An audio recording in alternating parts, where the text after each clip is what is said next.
Welcome to part 3 of my 3-part series about blood test errors and flaws in marijuana testing and other drug testing. This is criminal defense attorney William C. Head of Atlanta, Georgia. When a person charged with any felony drug offense or misdemeanor drug crime calls our office, we are typically dealing with some type of blood test or urine test, or possibly both. We immediately ask questions about all phases of the police encounter with our client. If the seizure and search were illegal, the entire drug possession or DUI drugs case may be won at a pretrial suppression hearing. Most of our firm's drug cases are for marijuana, but this applies to all drugs, including prescribed drugs. Although only a small percentage of drug cases can be thrown out on an unconstitutional search and seizure attack, we can sometimes find ways to win your case on other legal issues.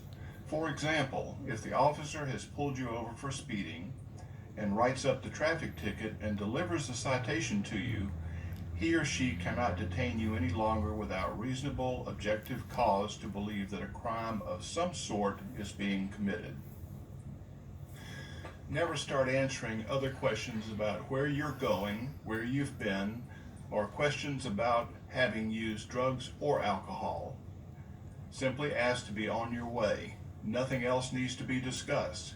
If the officer escalates the encounter, ask, "Am I being detained?"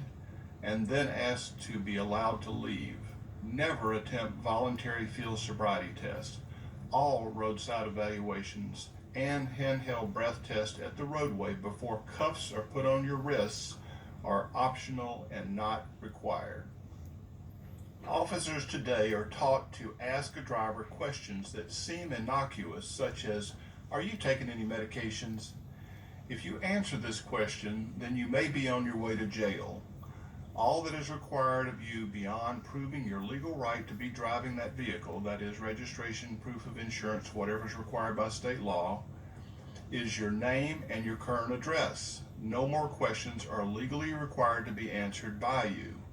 Avoid the handcuffs. Answer no questions. If stopped at a DUI checkpoint, give your name and address only and remain silent thereafter. Never give permission to search your vehicle, your wallet, or your purse, or your clothing. An officer's hunch will not authorize any additional search, but criminal cases across America have established that if you consent, you are probably screwed. Don't let the threat of bringing in a drug dog scare you into not remaining silent. If the officer says he or she smells marijuana, do not admit anything, don't talk, and do not give permission to search your vehicle or you. Any additional delay waiting for the dog to arrive and the suspicionless detention of your vehicle may very well end this illegal search with a case dismissal. If you're being investigated for DUI drugs, remember that refusal to submit to the requested blood, breath, or urine testing after arrest may result in both loss of all driving privileges in some states, but can also result in jail time merely for your refusing.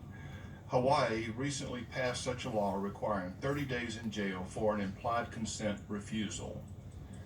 I hope that this 3-part presentation has made you a more educated and informed citizen. Be polite, but be silent. Exercise your constitutional rights. What you say can and will send you to state prison if convicted of felony drug offenses or homicide by vehicle from DUI marijuana or other drugs.